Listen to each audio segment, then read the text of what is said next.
Thank you very much, Caroline. This is Peter Doran at the School of Law at Queen's University, and we're one of the founding partners of the Hub.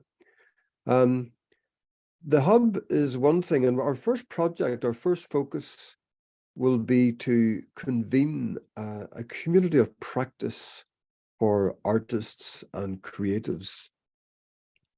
So our webinar is the first installment in a deep dive process that's going to take place over the next few days at the Playhouse in Derry to launch that community of practice. And the practice will be the art of the well-being economy. In other words, we are bringing together a community of activists and artists who will consider how they might reflect the values of the well-being economy, as outlined just now by Caroline, how those values might be reflected in their artistic endeavors.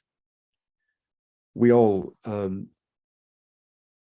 says at present the current economy is seen as the only kind of economy that we can have. So we need an imagination we need our imagination to think outside of the current models. We need new stories about what is possible. And by changing the narrative, we can make a well-being economy part of our common sense. From the moment that the Wellbeing Economy Alliance Hub on the island of Ireland convened, we are an island of stories and storytelling. So some of us immediately turned to the thought that our artists and writers, creatives, should be the first port of call for this work of challenging the closure of our imaginative capacity to challenge and begin to prefigure new ways of being in the world. We were aware in particular of the importance of language and narrative and its relationship to power on this island of all. This relationship is explored by many of our celebrated writers in both Irish and English.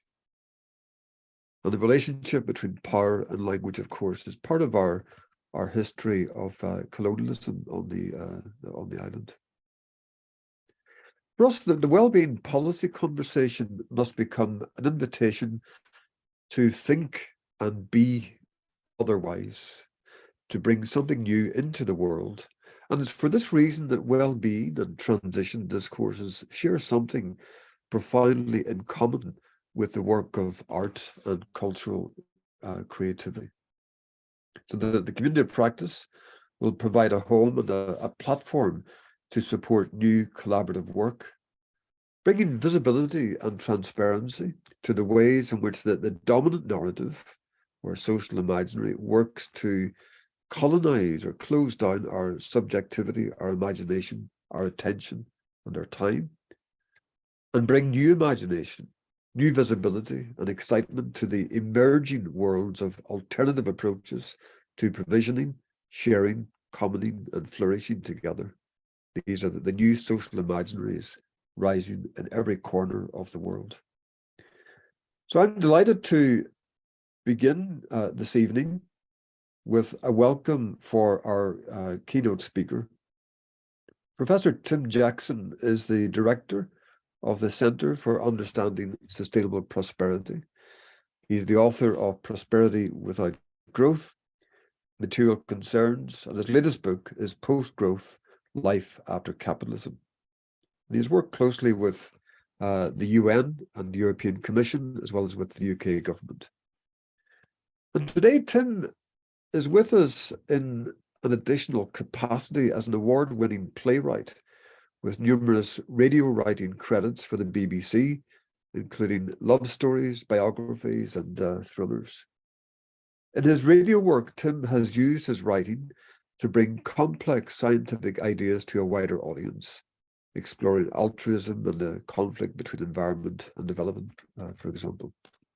So Tim, in many ways, embodies this convergence of ideas around the well-being economy, about new articulations of prosperity, and bringing his artistic and creative faculties to bear in communicating those ideas. So Tim, I'll hand over to you.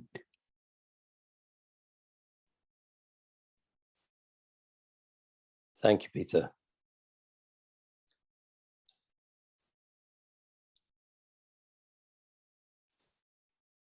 When the moon rises, said the Spanish poet Federico Garcia Lorca, the sea covers the land and the heart feels like an island in the infinite. Children understand this feeling. Look, look, it's the moon, they cry, the moon. They turn their own moon faces up towards you, delight and trepidation finely balanced there. Look at the moon, Daddy. Who are these children, you ask yourself? Where do they come from? The truth is they're strangers visiting us from another country. It's called the future. Your children are not your children, said Khalil Gibran.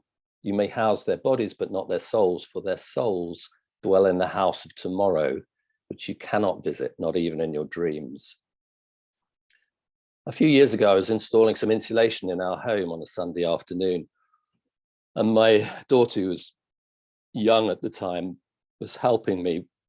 We were pressing thin strips of adhesive-backed foam into the corners of windows and doors to keep out the drafts. At least that's what I was doing. She was doing something else.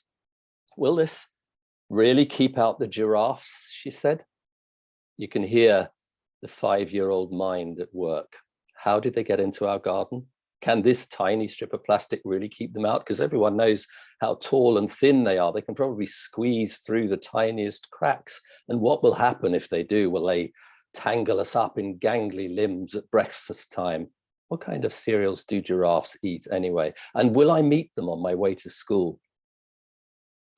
My daughter was a millennium baby. She has a certificate from the Queen to prove it. Her age will always track the passing years of the 21st century. How old will you be in 2050? She will be 50. It's her century, the one in which the climate and many other ecological battles will either be won or lost. Her class held up placards back in the noughties when the UK led the world on climate legislation. It's our planet. But where are we now? What will it look like in 2050? Will there still be giraffes on it? These are her questions and mine. I've thought a lot about those giraffes. At first, I mistook them for a childish interpretation of a weekend chore, but with Khalil Gibran's help and the memory of my daughter's moon face raised inquiringly, I see I was mistaken. The giraffes are there. They really are in the garden. The task is real. Keeping out the giraffes matters. There are lots of puzzles in our failure to combat climate change. One of them is the many easy things we routinely fail to do about it, like draft stripping, for example. Insulating our homes becomes unassailable. It makes absolute sense. In the midst of a cost of living crisis, it makes even more sense. It saves us money, lowers our carbon, reduces our exposure to Putin's aggression. It makes our lives safer and more comfortable, and yet they don't get done, these simple things, time and time again. The technologies work, the economics are favorable, the results are demonstrable, but our political attention is missing, or our priorities are elsewhere. Climate is the bottom of our list. Rainforests are a long, long way from here. Our lives, instead, are taken up with daily tasks, putting the kids on the bus, getting to work on time, surviving shop floor politics and email overload, foraging for groceries, throwing together meals, binging on Netflix, collapsing into bed, eat, sleep, repeat. We count ourselves lucky to make it from one end of the day to another, locked in routine, lost in anxiety, striving for status, keeping out the giraffes. For everyone knows and instinctively fears the havoc that long-necked creatures wreak when they slip through the cracks in our lives. That isn't all there is, of course. Our lives routinely rise above routine. Relationships matter, family matters, hope for the future matters. And we constantly strive to keep those hopes alive.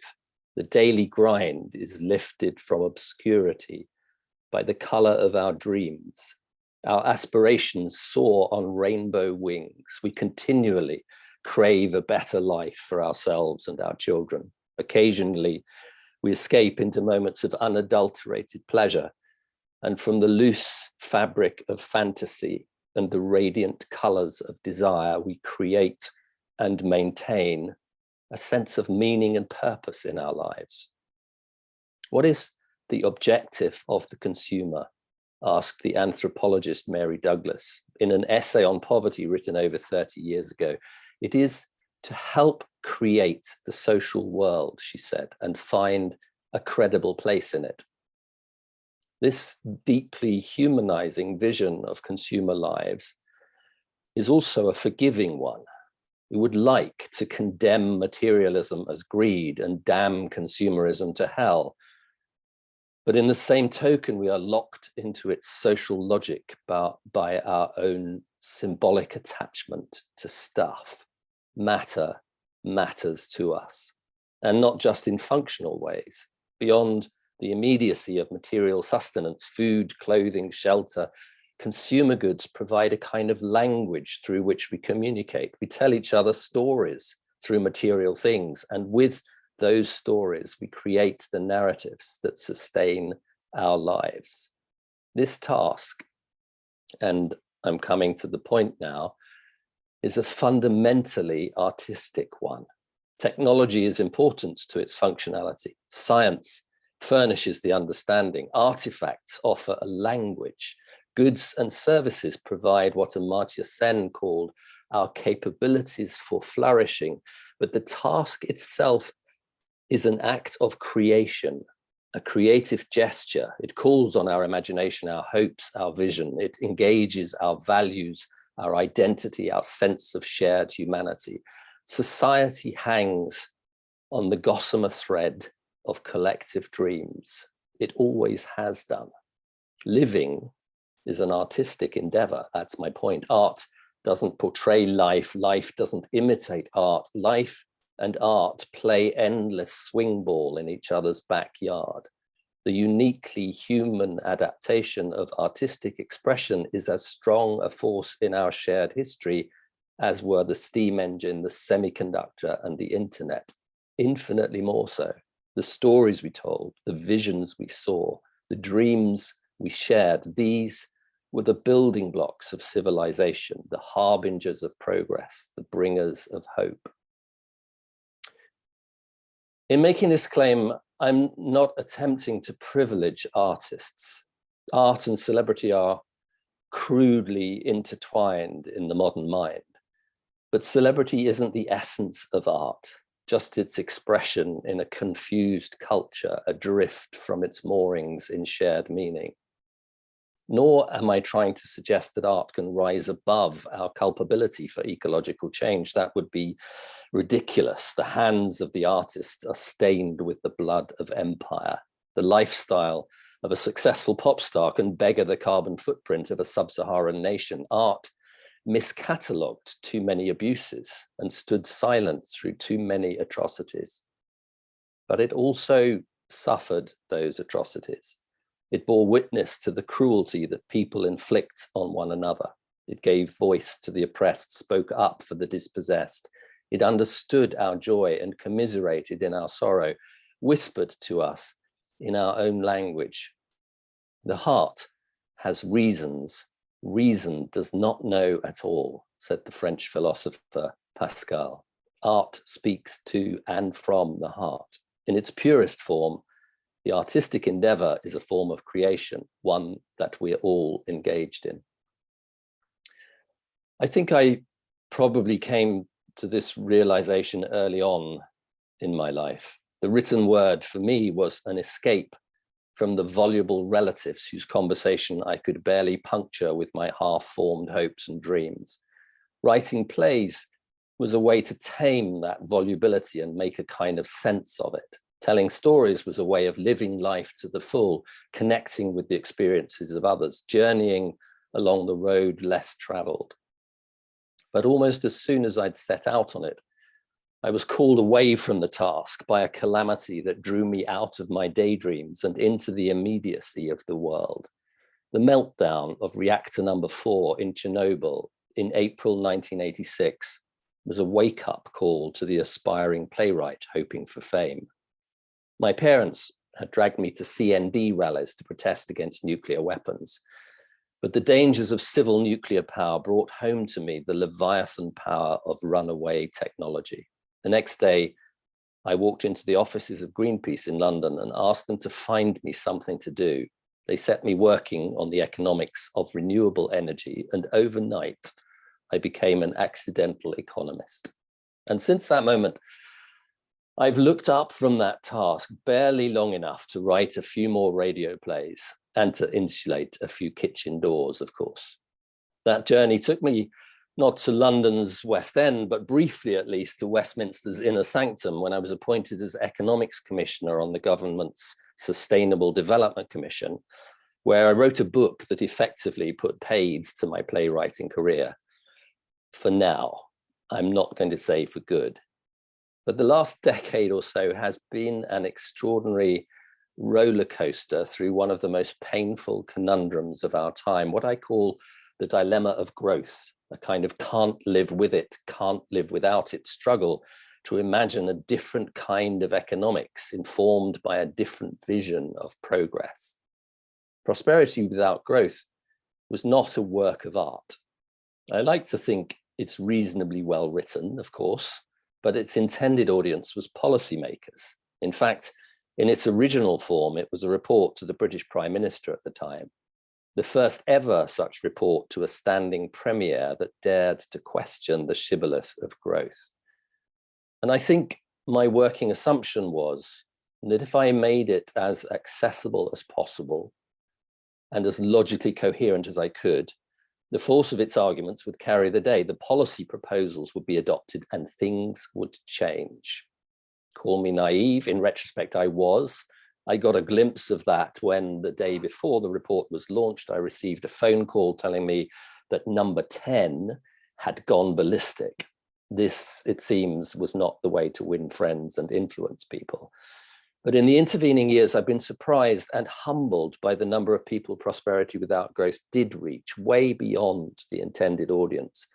And I've also had to watch in horror as its recommendations were ignored over and over again. I began to realize, or perhaps to remember, that logic does not always carry the day. The heart has reasons, reason does not know at all. And when I sat down in the early months of the pandemic in 2020 to write another book, I realized it had to be not so much a sequel as a prequel to the earlier one, a more philosophical piece, telling the human stories of those whose work had inspired my own work, and those whose vision might inspire all of us to imagine a better world. Economic wisdom wrapped up in poetry was one of my favorite reviews of the book at the time. Post-growth, life after capitalism, allowed me to connect with the playwright inside. It reminded me of the power of human story in the task of collective imagination.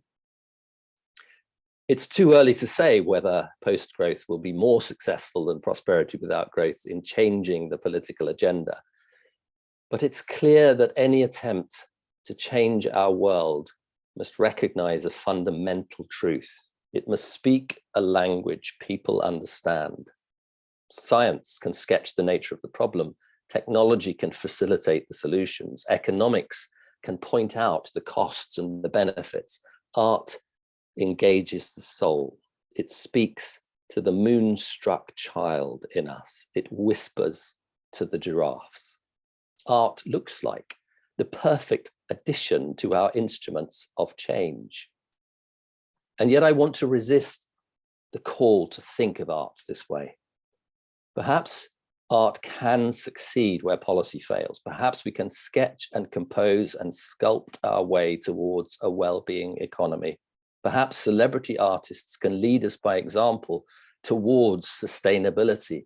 But this line of thinking falls into too many traps: that art has traction in politics, that poetry speaks truth to power, that art is instrumental at all. Some of these things may be partially true. But the biggest danger of all lies in subjugating artistic endeavor to reason, because doing so risks robbing art of meaning. And meaning is something I suspect we're going to badly need in the times to come.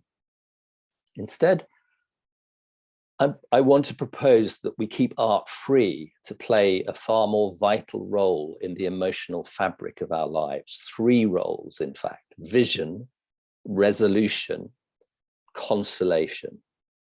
Let me finish by speaking briefly about each of these. I'm fascinated by the proliferation of post-apocalyptic visions of the world, from Russell Hoban's Ridley Walker to David Mitchell's Cloud Atlas, from Saki Lloyd's Carbon Diaries to Will Self's Book of Dave, and perhaps most poignant of all, dark though it is, Cormac McCarthy's elegiac novel, The Road. Literature is replete with memories of the future. And the astonishing thing is that even for someone like me who's worked for over 3 decades in the science of the future, those stories have an extraordinary and unexpected power. They connect me to tomorrow in a way that scenario models somehow fail to do. Perhaps even more striking are the visions of our inner world.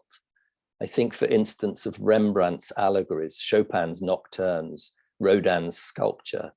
In Rembrandt's iconic Return of the Prodigal Son, the father's strangely feminine hands rest on the shoulders of the returning son, whose torn and tattered garments somehow radiate a golden light.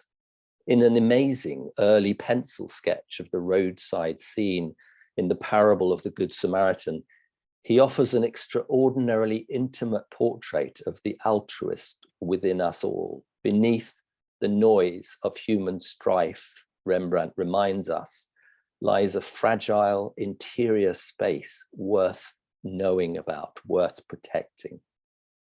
These visions are not always comfortable. They're not without conflict and suffering. And here is another of art's lessons. As an environmentalist, I'm struck by our professional tendency to try and flatten the conflict landscape, to want to rush immediately to the promised land. But as a playwright, I'm acutely aware of the rules of the game. The essence of drama is conflict. The arc of the story requires a protagonist, a call to arms, a quest, a series of trials, a reversal, transformation, and a journey home. Resolution through conflict.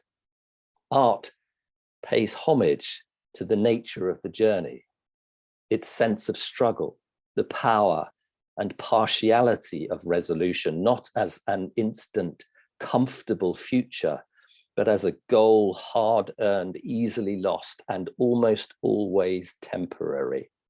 There are lessons here for the well-being economy, for all of us.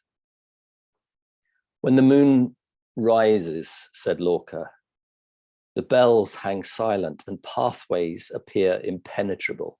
The way ahead is gone. Our children turn to us and ask, where now? Which way do we go? What would it take for us to admit that we don't know the answer, that we're lost, that our best attempts to combat climate change have failed, that our economies are bankrupt, that our technologies are broken, that our politicians have let us down, that restraint lost its fight with desire, justice its struggle against iniquity, that our vision of progress was an illusion, a dream we once had, a story we told our children to stop them getting frightened by the moon. This is where we need the consolation of art, its understanding of sorrow, failure, and loss, its intimations of transcendence. Nobody eats oranges under the full moon, said Lorca, who would die a few years afterwards at the age of only 38 from an assassin's bullet. One must eat fruit that is green and cold. You're not alone in fear, he says, and in the same breath intimates the time for oranges will come again. Loss is only part of the arc of the story. Reversal is only temporary. Art teaches us to look beyond the glitter of triumph and the shadow of disaster, and to detect beneath them the intimations of immortality. Vision, resolution, consolation. These are the tools from which to build a different future. Our ability to live well, to flourish in less materialistic ways, is in its essence an artistic endeavor. Sustainability is the art of living well within the ecological limits of a finite planet. Art is more than an instrument in this project. It's the very nature of it. So let me just finish by thanking you again for inviting me today, and by encouraging you to see your work in this project over the next years, not as an adjunct to the technical change or economic reform that we so badly need, but as the very heart of the transition to a well-being economy. Thank you.